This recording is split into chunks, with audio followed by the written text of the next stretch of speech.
एक ऐसा खिलाड़ी जिसे दुनिया के सबसे महान बल्लेबाजों में से एक माना जाता है। एक ऐसा खिलाड़ी जो दुनिया के महानतम कप्तानों में से एक है।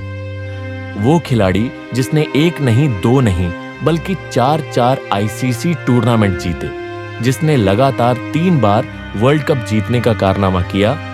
वो खिलाड़ी उस रात को गिड़गिड़ा रहा था। वो खिलाड़ी उस दिन बेबस था, लाचार था। उस दिन वो अस्पताल में उस रात अपने बच्चे की जान बचाने की भीख मांग रहा था। ये खिलाड़ी कोई और नहीं बल्कि रिकी पॉन्टिंग थे, जिन्होंने बतौर कप्तान, बतौर बल्लेबाज, बतौर कोच वर्ल्ड क्रिकेट में अपना नाम कमाया है। दुनिया के सबसे महान कप्तानों में से एक रिकी पॉन्टिंग के साथ उस रात आखिर क्या हुआ था? आखिर उनके इकलौते बेटे को ऐसा क्या हो गया था कि उसकी जान खतरे में थी?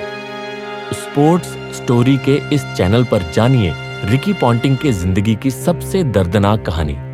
रिकी पॉन्टिंग के 3 बच्चे हैं। उनकी 2 बेटियों का नाम एमी और मैटिसी है। वहीं उनके इकलौते बेटे का नाम फ्लेचर है। ये कहानी फ्लेचर की है, जिनकी उम्र आज 9 साल है। लेकिन इस बच्चे ने पैदा होने के 8 महीने के अंदर 2 बार मौत का सामना किया। अपनी छोटी सी जिंदगी में पॉन्टिंग के बेटे को कैसे मौत ने उनसे छीनने की कोशिश की और कैसे उसने मौत को मात दी, ये उनके फैंस के लिए जाननी जरूरी है। फ्लेचर जब सिर्फ 6 हफ्ते के थे तो उन्हें एक ऐसी बीमारी हो गई थी जो उनकी जान ले सकती थी। पॉन्टिंग के बेटे को मेनिंजाइटिस हो गया। ये ऐसी बीमारी थी जिसकी वजह से फ्लेचर आईसीयू में हफ्तों तक जिंदगी और मौत के बीच जूझता रहा। कई लोगों ने मेनिंजाइटिस बीमारी का नाम भी नहीं सुना होगा, लेकिन आपको बता दें, ये बीमारी किसी की भी जान ले सकती है। मेनिंजाइटिस नाम की बीमारी बैक्टीरिया, वायरस या कभी-कभी फंगस के संक्रमण के कारण होती है। मेनिंजाइटिस की बीमारी होने के बाद अचानक तेज बुखार, गंभीर सिरदर्द, गर्दन में अकड़न, मतली और उल्टी होती है। मेनिंजाइटिस 2 तरीके का होता है।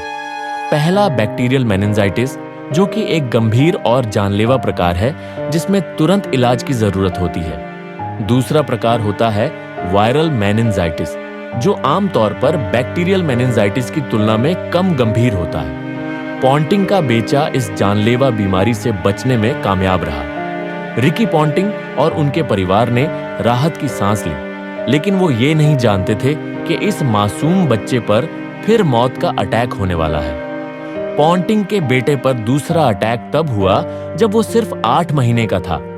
पॉन्टिंग के बेटे को सिर्फ 8 महीने की उम्र में हर्निया हो गया था, जिसके बाद से अस्पताल में एडमिट किया गया। इतने छोटे से बच्चे को हर्निया होना सच में अजीब चीज थी, लेकिन इसका इलाज संभव था। पॉन्टिंग के बेटे की सर्जरी की गई। उसका हर्निया का ऑपरेशन हुआ, लेकिन सर्जरी के बाद उसे गंभीर संक्रमण हो गया। पॉन्टिंग के बेटे को ऐसी एलर्जी हुई कि उसके शरीर ने काम करना बंद कर दिया। वो एक जिंदा लाश की तरह लग रहा था। ऐसा लगा कि उसकी जान चली गई है। रिकी पॉन्टिंग को भी लगा कि उनका बेटा उन्हें छोड़कर चला गया है। अस्पताल के डॉक्टर और नर्स उस बच्चे को बचाने की कोशिश कर रही थी। अस्पताल में अफरा तफरी मची हुई थी। पॉन्टिंग ने बताया कि कम से कम 15 से 20 डॉक्टर और नर्स पॉन्टिंग के बेटे को बचाने की कोशिश कर रहे थे। अंत में उन्हें कामयाबी भी मिल गई। फ्लेचर उस रात को भी मौत को चकमा देने में कामयाब रहा। आज पॉन्टिंग का बेटा 9 साल का हो गया है। वो आज पूरी तरह स्वस्थ है। वो अपने पिता के साथ क्रिकेट खेलता नजर आता है, लेकिन अपने बेटे को मौत से लड़ता देख पॉन्टिंग की जिंदगी बदल गई।